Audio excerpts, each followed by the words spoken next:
আসসালামু আলাইকুম এভরিওয়ান, আশা করছি আপনারা সকলেই ভালো আছেন। তো আজকের ভিডিওতে দেখাবো যে ক্যাপকাটে আপনি টেমপ্লেট কিভাবে ইউজ করবেন। তো এখানে আমরা যে এডিটিংয়ের যে কাজটা করতে পারি না কেন, আমরা টেমপ্লেট কিন্তু এখানে দেখতে পারি না বা টেমপ্লেট এডিটিংও করতে পারি না। তো এটাই মূলত আজকের ভিডিওতে দেখাবো যে আপনারা ক্যাপকাট টেমপ্লেটগুলো কীভাবে ইউজ করেন বা এখানে টেমপ্লেটের মাধ্যমে কীভাবে ভিডিওগুলো তৈরি করবেন।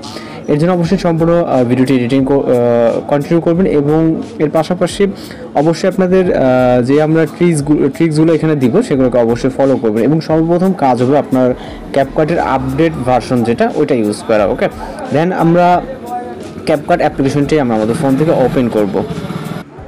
ওকে, তো ক্যাপকাটের যে আপডেট ভার্সন এটাকে আমরা ওপেন করব এবং এইখান থেকে আমরা যদি সর্বপ্রথম যে কাজটি হবে আমরা এখান থেকে সেটিংস অপশনে চলে যাব ক্যাপকাটের এবং এইখান থেকে বিজনেস ক্রিয়েটর মোড যেটা এটাকে এনেবল করে দেবো। ওকে, এটা ডিসেবল থাকবে আপনি এনেবল করে দেবেন। নেওয়ার পর এখান থেকে রিফ্রেশ নিয়ে আমাদের ক্যাপকাট অ্যাপ্লিকেশনটিকে বিজনেস ক্রিয়েটর মোডে চলে যাবে। ওকে, আমরা যদি এখন এগুলোকে অ্যালাউ করে দেবো যেহেতু ফার্স্ট টাইম লগ ইন করতেছে এবং বিজনেস ক্রিয়েটর মোড কিন্তু এনেবল করা আছে বর্তমানে। ওকে, আর আপনি অবশ্যই এখান থেকে ডিফল্ট এন্ডিং এটাকে ডিসেবল করে দিতে পারেন।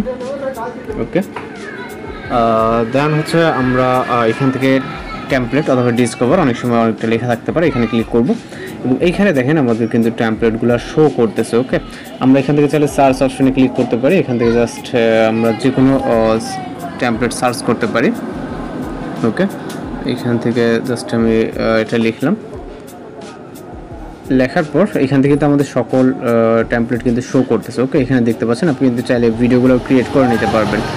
দেখেন এখানে প্রত্যেকটা টেমপ্লেট আপনার শো করবে। আপনি যদি বাংলাদেশের যেহেতু আমরা জাস্ট বাংলা লিখব। ওকে, যাতে বাংলা টেমপ্লেটগুলো আসে, আপনার সার্চটা অলরেডি চলে আসবে যখন আপনি ইউজ করবেন। ওকে, এখানে দেখেন বাংলা গানের বা বাংলা লেখা দিয়ে কিন্তু অনেক টেমপ্লেট চলে আসছে। ওকে, আপনি চাইলে যে কোনো টেমপ্লেট এখান থেকে ওপেন করতে পারেন আপনি আপনার মতো করে। ওকে, দেন এখান থেকে কিন্তু ইউজ করতে পারবেন। ইউজ টেমপ্লেটে গিয়ে দেন এখান থেকে আমরা ভিডিওস অপশন অথবা যেহেতু আমাদের ফটোস নিতে হবে আমরা এখান থেকে একটি ফটো সিলেক্ট করব। করার পর এখানে জাস্ট নেক্সট এবং লোডিং ইফেক্ট জাস্ট দেখতে পাচ্ছেন আমাদের টেমপ্লেট কিন্তু খুব ইজিলি কাজ করতেছে। এখানে ইফেক্টটা লোডিং নিচ্ছে যেহেতু ভিডিওটি ডিউরেশনটা অনেকটি লং, যার কারণে স্লোলি লোডিং নিচ্ছে এখানে।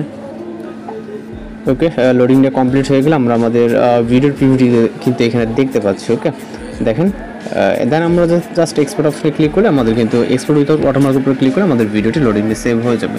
তো এইভাবে হচ্ছে আপনি ক্যাপকাটের টেমপ্লেটগুলো ইউজ করতে পারেন। আমি জাস্ট সেভ করতেছি না। ওকে, আপনারা খুব সহজে কিন্তু এইভাবে আপনি ট্যাবলেটগুলো ইউজ করতে পারবেন। এছাড়া যদি কোথাও সমস্যা হয়ে থাকে সেক্ষেত্রে অবশ্যই কমেন্ট বক্সে জানাতে পারেন। তো এই ছিল আজকের টিউটোরিয়াল ভিডিও। দেখা হচ্ছে পরবর্তী কোনো নতুন ভিডিওতে। সবাই ভালো থাকবেন, সুস্থ থাকবেন।